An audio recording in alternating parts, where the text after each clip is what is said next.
Welcome back to my channel where we talk about everything related to anxiety and our mental well-being. So in today's video, we're talking about parental anxiety. Now, parental anxiety is the feeling of fear, nervousness and worry specifically related to being a parent or a caregiver. It is also completely normal. However, when we start to worry excessively from the moment we discover we are expecting, it may start to dominate our lives in an unhealthy way. Now, all kinds of stressful situations can be a part of daily life. They can range from worrying if you will be a good enough parent and worrying about your child making friends to full-blown concerns of terminal illnesses or financial ruin and everything in between. So, you may worry also about how your own anxiety affects your child and if they may experience anxiety themselves. Now, what worries one parent will not necessarily worry the next, as anxiety triggers are different for everyone. So let's have a little look about how does anxiety impact us. Well, while low-level anxiety can be positive, as it motivates us to stay focused and helps us avoid dangerous situations, excessive anxiety and stress can dominate our day or week and prevent us from enjoying a fulfilling life. If we are feeling anxious and low, we may not have the motivation to do simple things such as get ourselves and our children ready for the day ahead. We may struggle to go to work, may struggle to tidy the house or cook dinner. This can create even more guilt and anxiety as we may feel we're letting our family down. We may also suffer from physical symptoms such as a racing heart, shortness of breath, brain fog, or experience headaches and tummy aches and feel constantly tense in our bodies.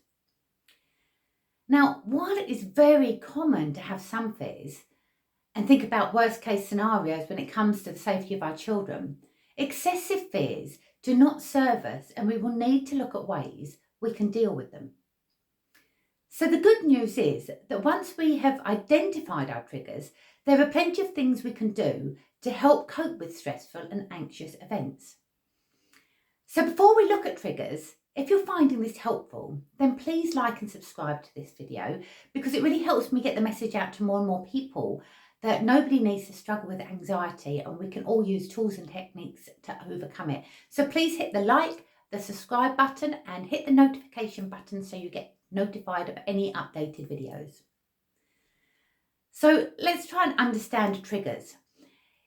It is understandable that you will be dealing with lots of new triggers when you have your first child.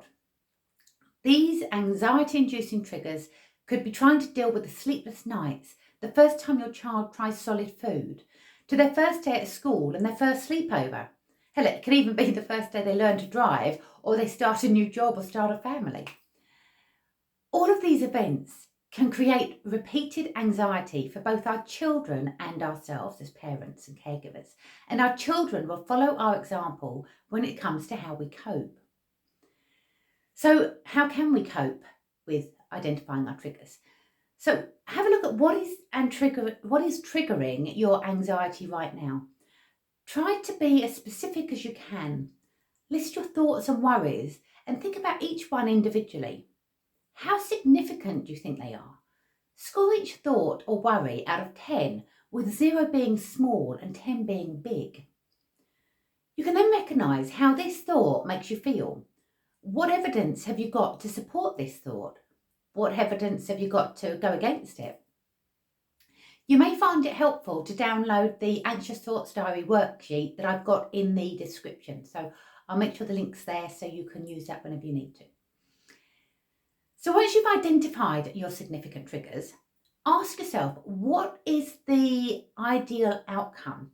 What steps can you take to work towards your ideal outcome? And who can you ask for help if you need help? Commit to taking back control where you can, and you will get a real sense of achievement. Another strategy is accepting what is outside your control and within your influence. So changing a difficult situation is not always possible, especially as our children grow up and they become more and more independent themselves.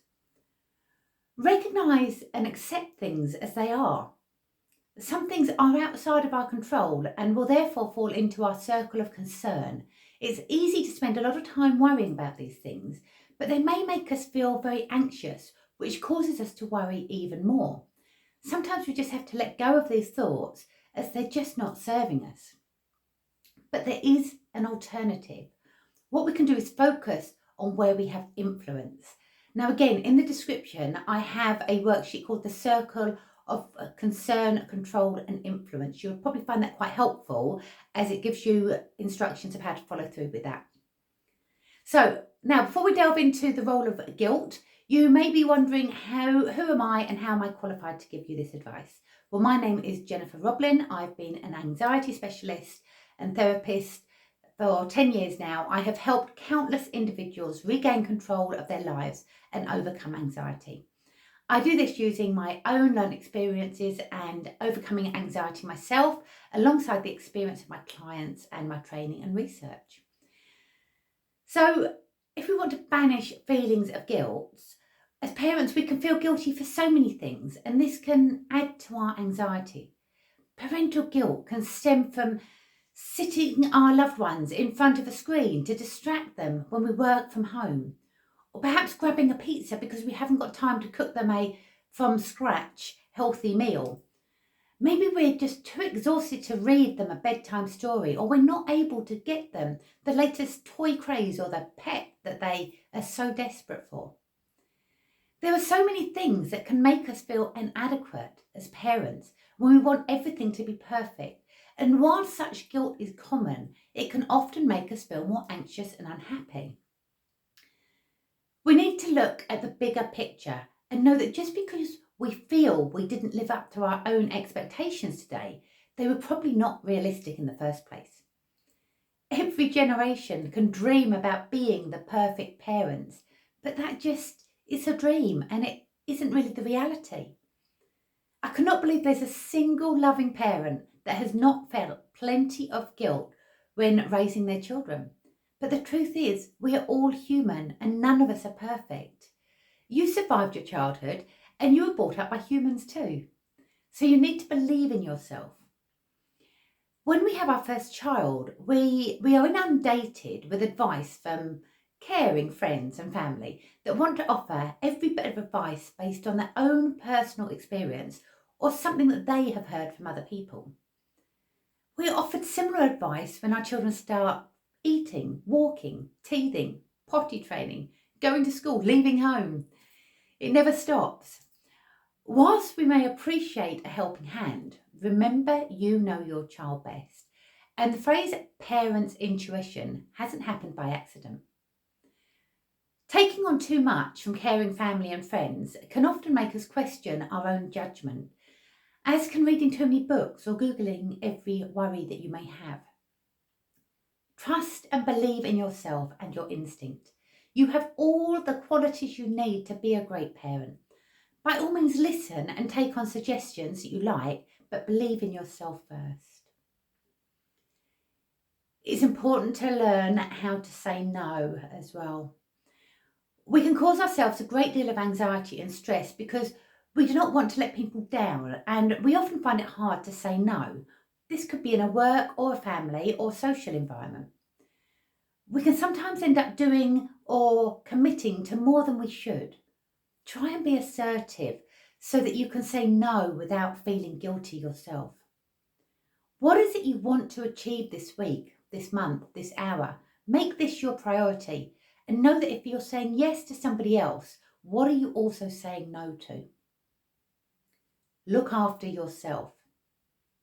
Being active can help us burn off nervous energy. Try and spend time in nature if you can, as trees and water can be incredibly grounding. It will not make your stress or worry disappear totally, but it can make it less intense. If we eat a healthy diet and exercise regularly and ensure we get plenty of sleep, our bodies are far better able to cope with stress and worry. We know this already, but alcohol, caffeine, cigarettes, excessive sugar, they are all best avoided or limited. We may feel a short-term relief in that moment in time, however, they all increase anxiety in the long run. Try prioritising relaxation, as this helps your body return to its normal, healthy state. You will be far more effective if you regularly take short breaks. Good relaxation techniques include things like breathing, meditation, walking, yoga. There's some great videos in the description that teach you how to breathe deeply so that you make yourself calmer.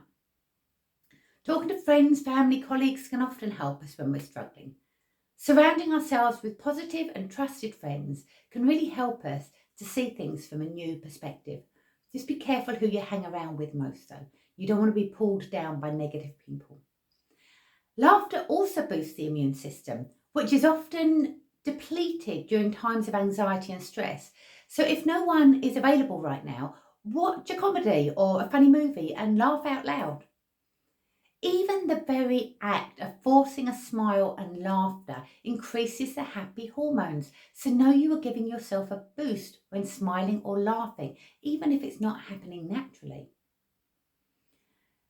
Plan effective time management. It may be helpful when managing our time to understand that we will never achieve what is on our priority list if we load it with everything. As soon as one task is completed, another is created, or two, or three, or is that just me? We can waste a lot of time doing unimportant or non-urgent tasks, especially when we are stressed. So prioritising our day and doing the important and urgent jobs first can save us time and anxiety in the long run. I suggest focusing on 3 tasks only that day. You will then know your priorities and it avoids being distracted with like to haves or easy to dos. You're always then working towards your end goal. Question your thoughts and allow yourself some positivity. The way we think affects the way we feel. We often catastrophise or think we can predict the outcome of a future event. This causes us so much unnecessary anxiety. When the Department of Psychology at the University of Pennsylvania conducted a test to see what percentage of worries did not come true, the results were a shocking 91%. Maybe if you have time, take a look at some of the cognitive distortions, the thinking distortions that I've got in the description. You might recognise that you actually do quite a few of them. Be grateful for what you do and what you have, and take time to think about the good things in your life. At the end of each day, consider what went well and try and list 3 things you're really thankful for. This allows our final thoughts before bedtime to be positive and helps us enjoy a better night's sleep.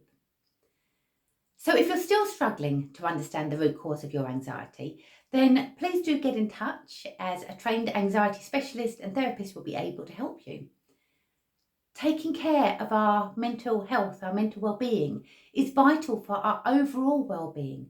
And if left unchecked, anxiety can have a significant impact on relationships, work, school and family life. It can spiral out of control if left unaddressed. So if you're ready to take the next steps, click on the link below and the link in the description to book a free, no obligation consultation call. If you found this video helpful, I'd really appreciate if you'd like, subscribe and share, and let anyone else know that may benefit from it. Please hit the notification button to stay updated with all our latest content. Your well-being matters, and together we can conquer anxiety. Until next time, bye for now.